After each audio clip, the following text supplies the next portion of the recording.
So my name is Ravi Kumar Chakravarti.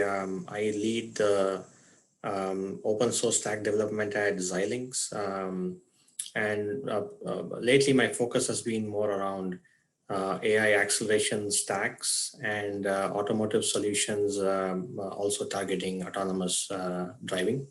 So today in this presentation, I will be discussing a vision control unit that we designed and developed working with Lenovo and AutoCore. My partner Yang also, I think he's in the meeting today. We work together to build a solution.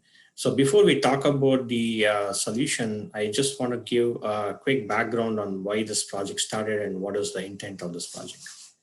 So going to a quick introduction, Autoware Foundation has been initiating and growing a lot of the Autoware projects, and this has been adopted by many companies around the world and over 20 countries, and has been used in a variety of autonomous driving applications like RoboCars, automatic conveyors, last mile delivery vehicles. So AutoCore is one of the key members of Autoware Foundation that has been really prophesizing this use of Autoware stack, and they've been able to put together end-to-end heterogeneous compute platform. So this vision control unit that we are talking about today is part of that overall stack.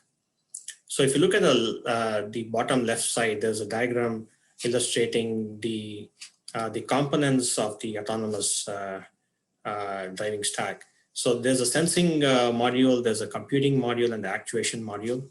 The sensing module uses all kinds of cameras, Lidar, radar, all kinds of peripherals to capture data for the RoboCars. And the compute module uses the data to make intelligent decisions for the car.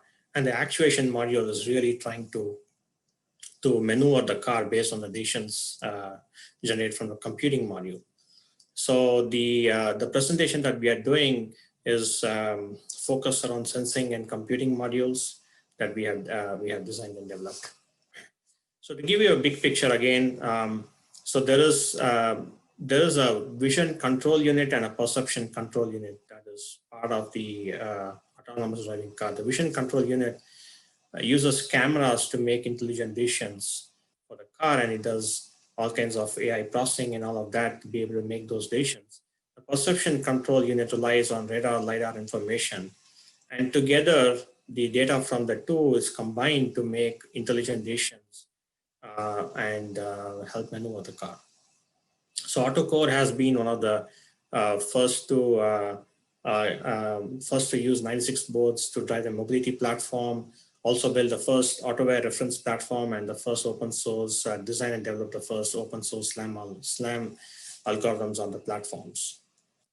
So this figure shows the various components or systems of the RoboCars.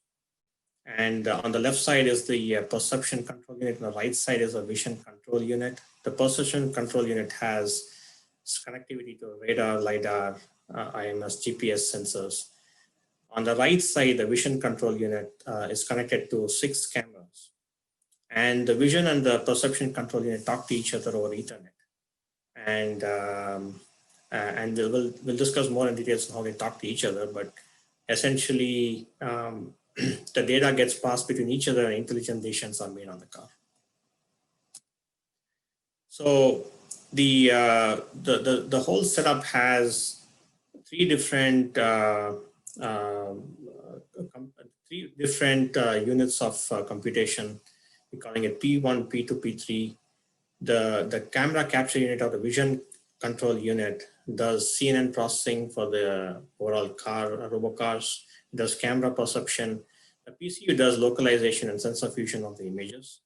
And together they are combined and they're sent to the P3 computation unit that actually makes vehicle control decisions for the stack.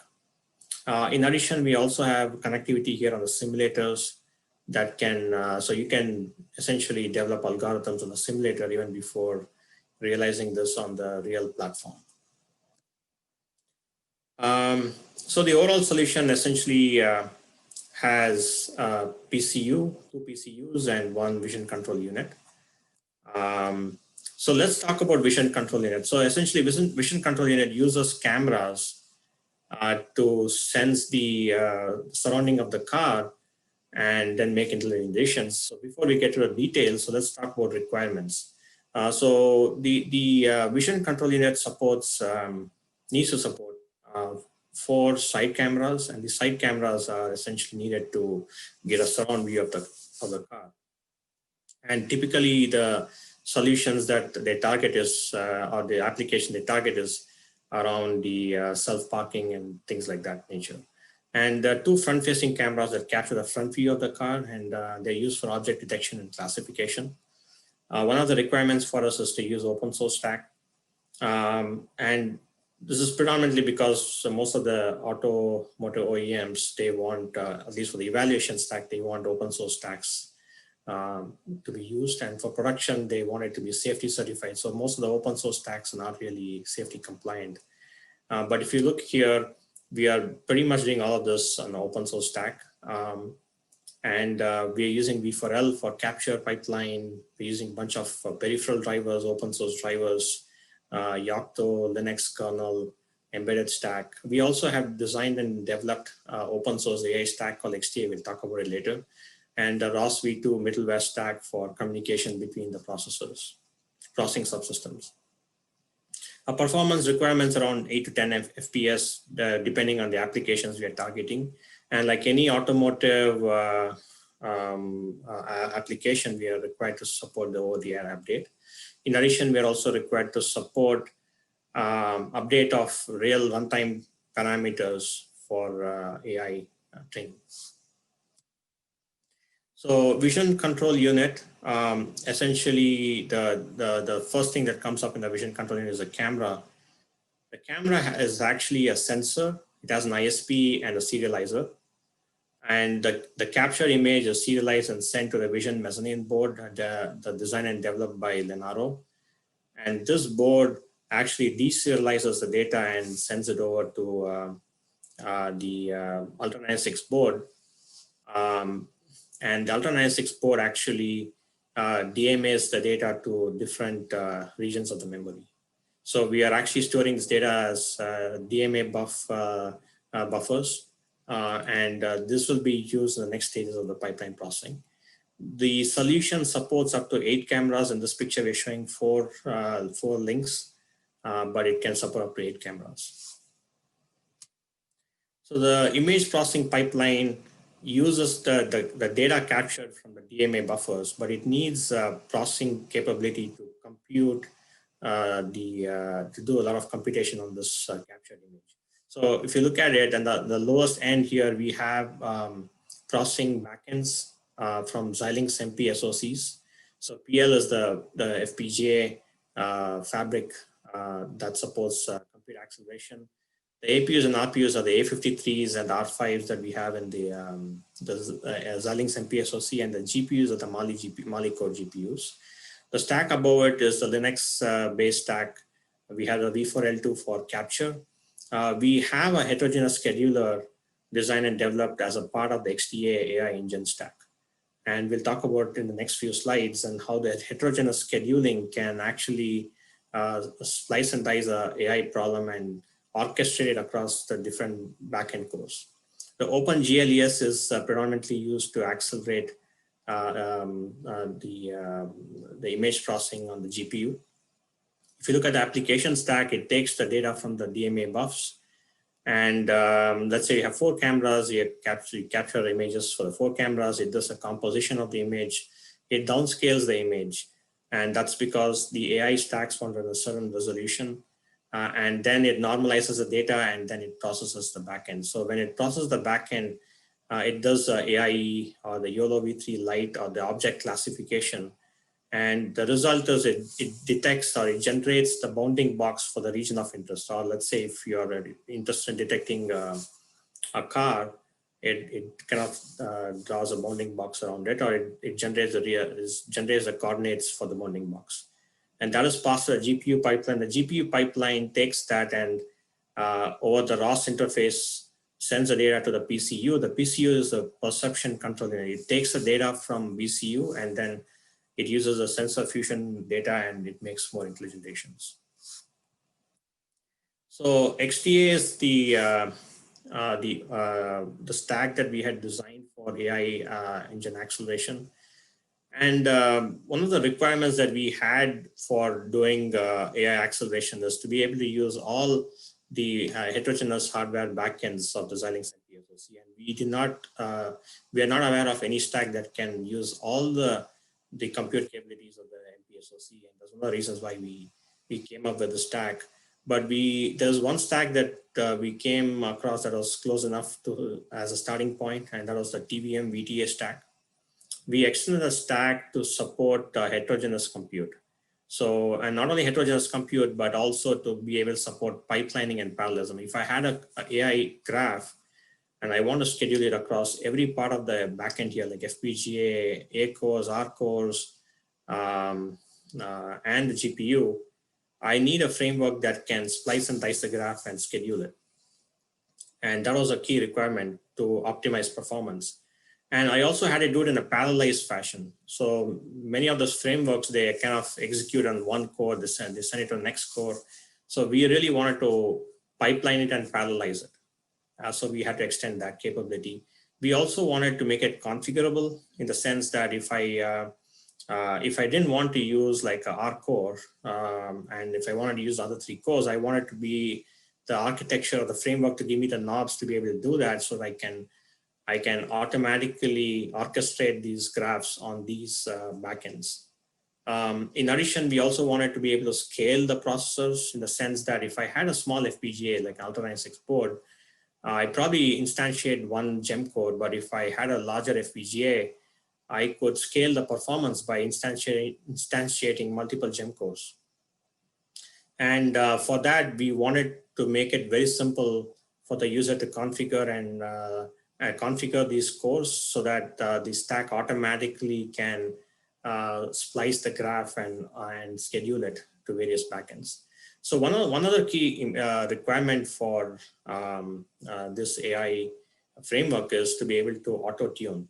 When you have multiple backends, it really requires an expert level person to be able to splice the graph and orchestrate it. It is not a scalable solution, and so we needed something that can be auto-tuned. Auto-tuning is a concept that's popular at an operator level, supporting a specific backend, but what we are supporting here is a graph level auto-tuning or subgraph level auto-tuning that can be orchestrated across multiple hardware backend cores. So essentially, it can splice the graph in the most optimal fashion, and that can be scheduled in various backends for best performance. So if you want to understand more about how we do this, we have a presentation, the IEEE conferences next month. We have a paper accepted in it, so you're free to listen into it. So at a nutshell, the way the AI acceleration works is it uses a high-level model like TensorFlow PyTorch. It takes a graph. The XDA has a compiler that parses the graph, does a bunch of compute optimizations, and then it converts it into an intermediate representation. So we rely on TVM for some of the stuff. And then once it does the intermediate representation, we do a bunch of schedule optimizations, especially around heterogeneity. And that is where we are talking about the packing and splitting of graphs.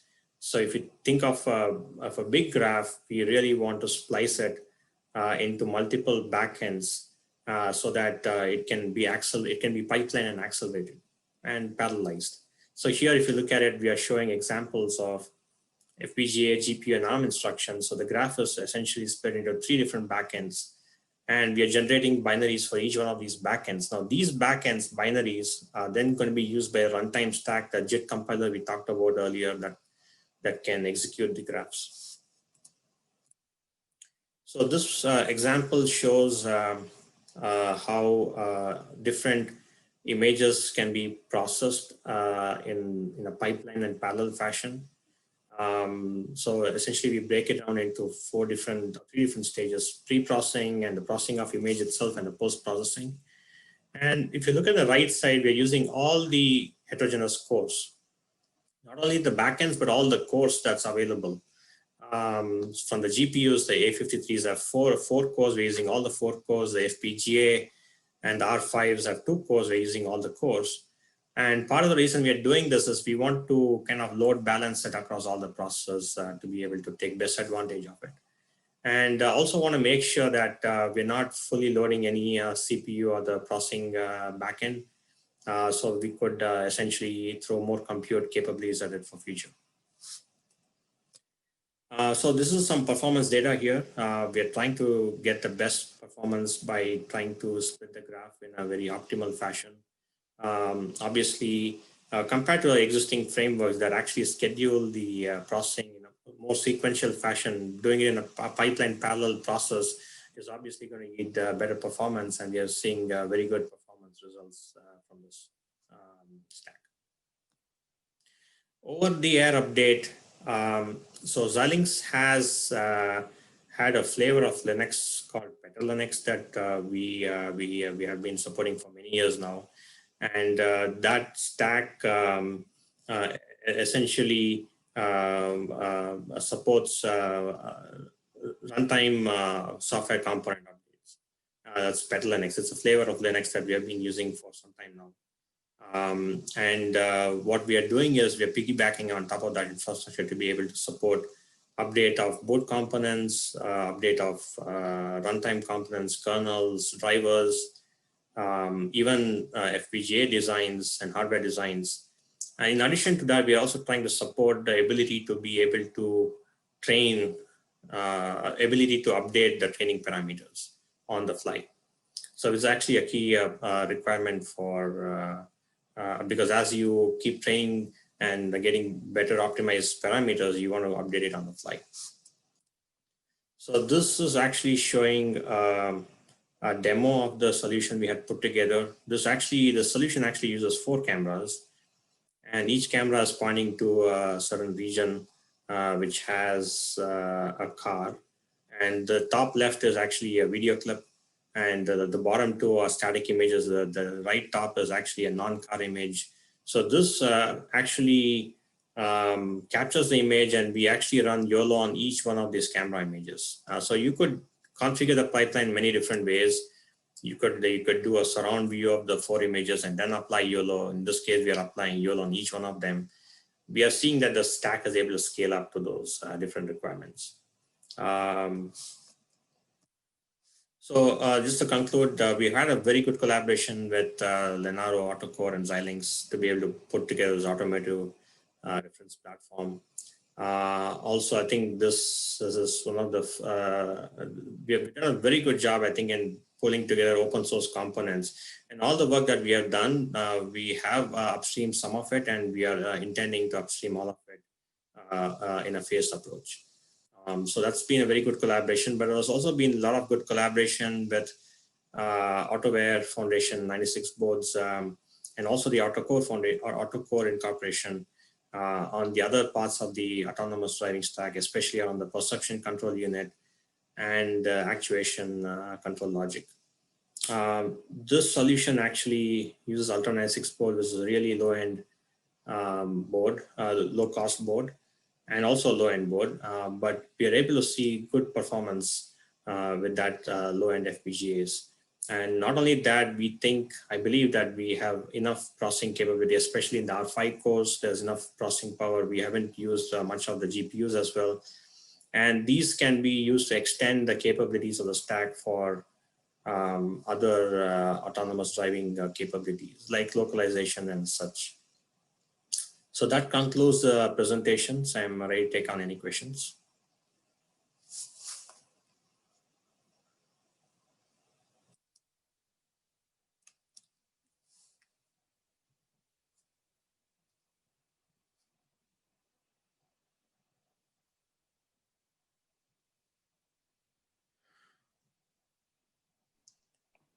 Okay, so let me see.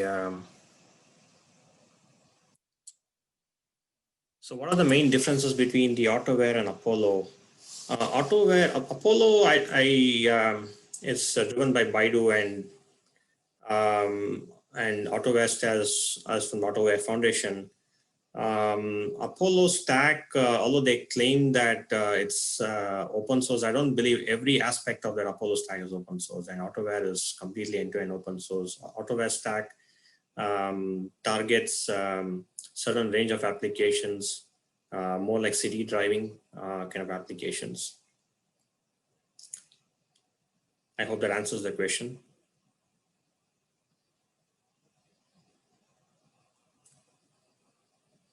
Okay, I think Yang has already answered those questions here.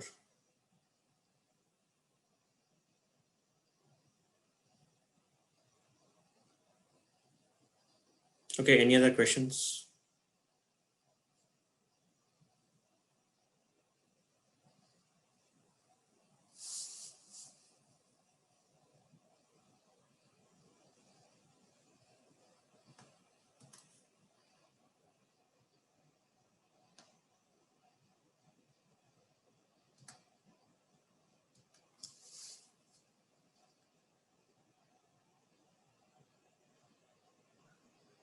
Hi, Ravi, can you hear me?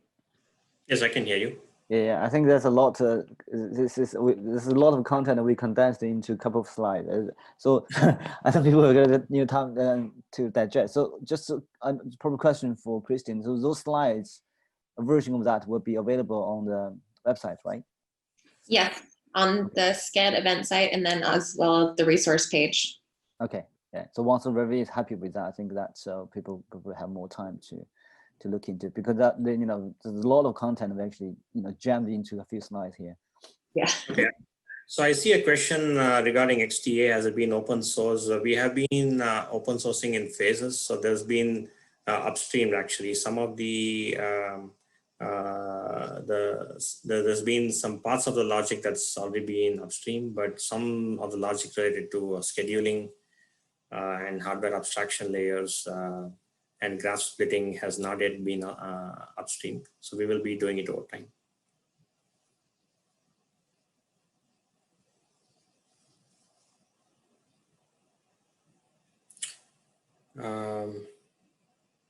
So XTA is both TVM and VTA.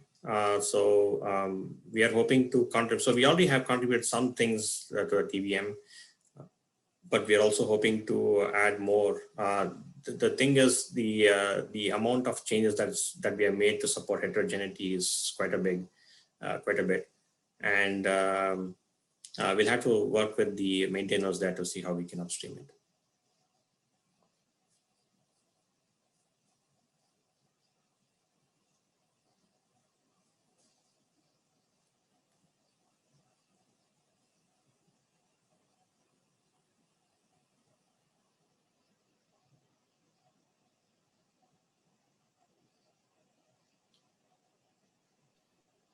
Just another note, we have a Slack channel for this session. If anyone comes up with any questions later, once they have more time to think about it, they can reach you on the Slack.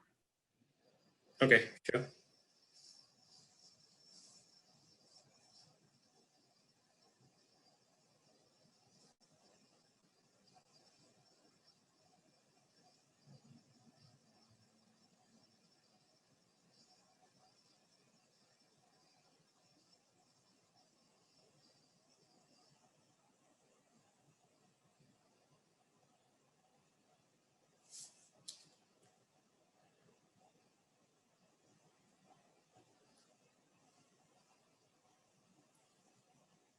So this is the Ultra96 board from Avnet that has the Xilinx MPSoCs.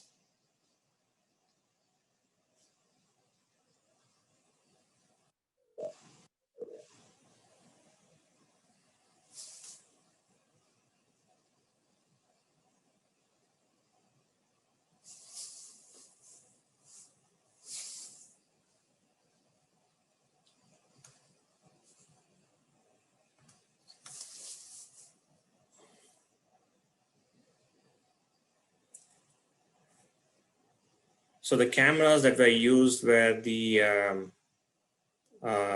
on-semi cameras, right? And these are the GMSL cameras.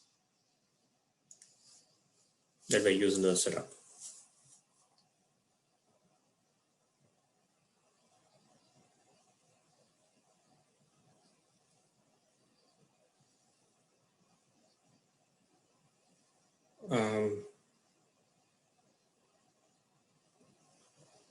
Okay, so the next question is,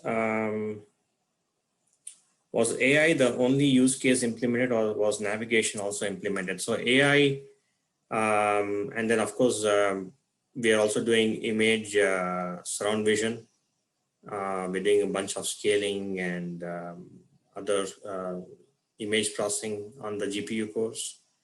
And like I mentioned, we want to extend it to more capabilities like localization and stuff. So today that's done on the PCU, but we would like to do that on the MPSoCs. Do you rely on OpenCL for GPUs?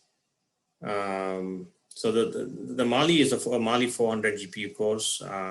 We do not use we don't use OpenCL here. It's just pretty much OpenGLES. All the OpenGLES libraries for doing the rendering.